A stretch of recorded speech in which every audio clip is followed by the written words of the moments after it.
그래서 준비한 이슈는 요동치는 대선 전국, 대권주자 셈법은입니다. 애초에는 이제 더블 스코어 정도로 차이 났지 않습니까? 1, 2 후보 간에. 그런데 지지율 여론조사를 보게 되면 대윤석열 그 지지율 차이는 사실 없었거든요. 그렇다고 하면 민주당 지지층 내에서 더블 스코어가 난다는 것은 이재명 후보한테 붙어있는 이 민심이 사실 대세 때문에 붙어있다는 것이고, 이 대세론이 흔들릴 경우에는 이 상황이 이제 변할 수도 있는 거죠. 근데 실제로는 일단 1위 주자, 뭐 여야를 막론하고 야쪽에서는 윤석열, 그리고 이쪽에서 이재명이 그냥 집중 난타를 당하지 않았습니까? 네거티브에서. 그래서 대세가 좀 흔들리는 듯한 측면이 있겠고, 한편으로는 이제 그 불안감들이 있어요. 이분이 좀 약간 그 대통령으로서 안정감이 있나라는 그 불안감이 있겠고, 이재명 후보 같은 경우에는 일단은 패착이 이제 자기 공약을 뒤집었잖아요. 그 다음에 그것을 토론 과정 속에서 설득력 있게 해명하지 못했어요. 또 하나 결정적인 게 그 바지 발언 있지 않습니까?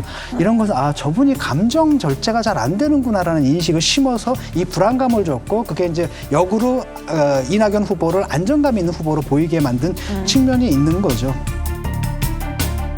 지난번에 이제 이재명 지사가 지난 대선에 나왔을 때 사실 이제 손가역이라고 해서 이쪽에 이제 문재인 대통령의 지지자들과 격렬하게 붙었었잖아요. 그럼에도 불구하고 계속 여권의 그 선두를 달릴 수 있었던 것은, 야, 저 사람 아니면 지금 야당하고 싸웠을 때 누가 이길 수 있겠어? 뭐 지금 우리 친문 중에서는 내세울 사람이 없잖아. 이렇게 생각을 했기 때문에 아마 지지를 했던 것 같아요. 그러니까 이게 여야의 주자들이 서로 연계가 돼 있는 것 같아요. 그러니까 만약에 윤석열 전 총장에 대한 지지도가 떨어지면 그걸 보면서, 야, 뭐 이재명 아니더라도 다른 우리 친문 주자가 나가도 이길 수 있어? 그럼 우리가 왜 이재명을 지지해야 돼? 뭐 이런 생각을 할 수도 있는 거 아니겠어요? 그리고 저는 이낙연 그 전 대표 같은 경우는 그 한 40%까지 올랐다가 확 떨어졌었잖아요.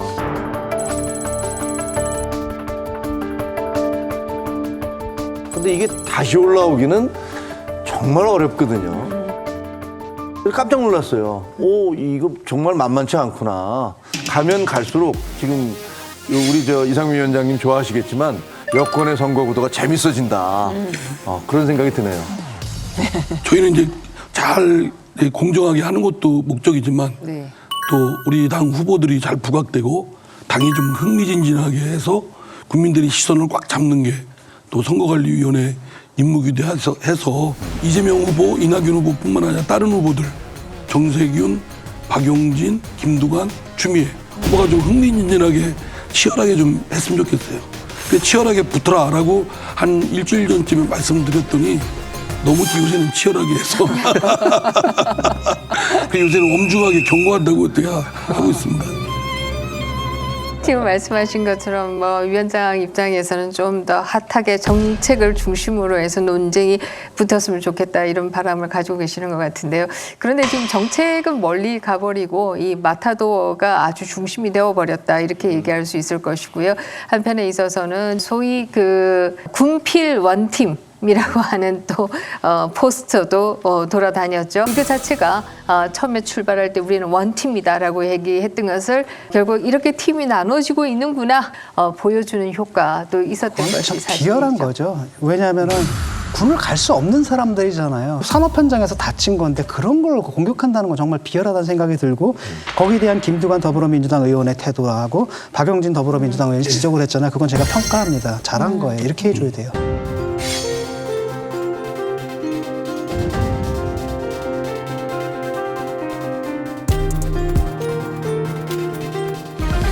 군필원 팀은 그 정말로 손해였던 것 같아요. 이렇게 보면 네 분이 이렇게 서 있고 뒤에 태극기가 쫙 있고 그래서 애국 그런 뭐 드라마 같은 느낌을 주잖아요. 근데 사실 그걸 보면서 그냥 좀 비판하는 분들의 입장에서는 저분들이 군을 언제부터 저렇게 열심히 챙겨주셨지? 저분들이 군을 언제부터 저렇게 열심히 챙겨주셨지? 뭐 이런 생각이 들면서 천안함 생각도 나고, 그리고 또 이번에 당장 아덴만 사건 생각도 나고, 또 나머지 분들, 그 나머지 두 분에 대해서는 여성과 그리고 장애 때문에 못 간 분들에 대해서 저거야말로 차별 아닌가? 이런 생각이 들어서 그 민주당 전체로 볼 때는 제가 보기에는 우리 이상민 위원장님이 그거 경고하셔야 돼. 이거는 당 전체에 대해서 당신들은 손해를 끼친 거다. 근데 사실 군필 원팀뿐만 아니라 지금 뭐 이재명 지사 SNS 봉사팀 의혹도 그렇고 그 박정희 전 대통령 찬양 뭐 의혹 뭐 이런 얘기들 좀 그런 얘기들이 많이 있었거든요. 그 부분은 어떻게들 보셨나요? 이제 선관위원장도 그렇고 또 더불어민주당 소속 의원으로서는 중요한 건 미래 비전 네. 또는 정책 이런 거 가지고 논쟁을 좀 깊이 해서 자신들의 경륜과 식견을 좀 드러내게 했으면 좋겠습니다. 근데 지금 싸우는 모습은 너무 좀 회고적이고 그 뭐 자해적이고 그 상대방한테 상처를 입히는 것 같지만 결국 자기한테도 돌아오는 거라고 그래서 마땅치가 않습니다.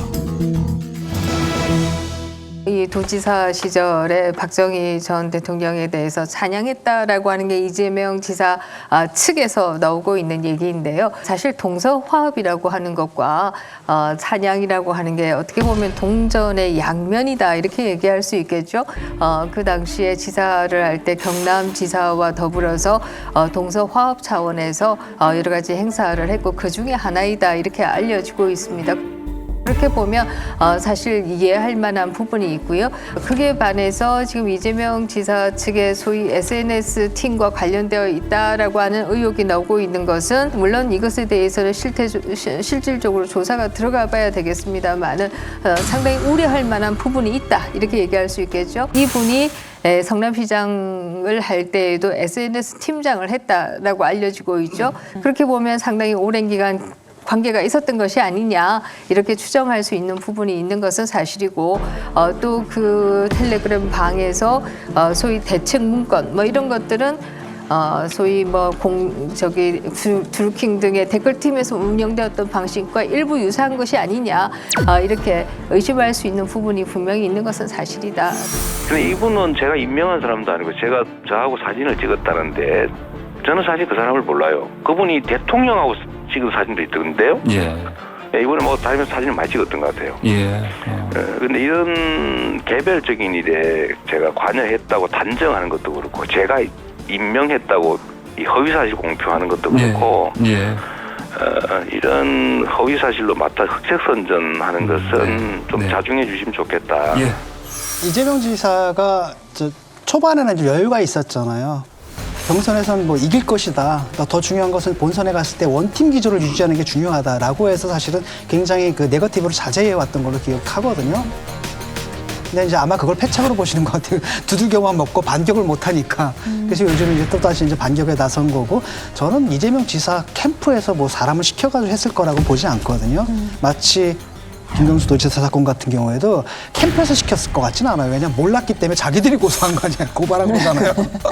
그러니까 이분이 이제 개인적으로 뭐 대선도 있는데 내가 뭔가 역할을 해야 되지 않겠는가라고 해서 상황이 이렇게 된 거 마찬가지로 그 내부에서 그렇게 했던 거고, 물론 이제 뭐 이낙연 후보 측에서는 굉장히 의심할 수 있죠. 이분이 겉으로는 네거티브 안 한다고 하면서 이 뒷국문에서는 또 저런 짓을 했네, 이런 식의 의심을 할 수가 있겠지만, 저는 적어도 여도 마찬가지고 야도 마찬가지고 한국 정치에서 이런 식으로 캠프에서 이런 짓을 할 정치 세력은 없다고 봐요.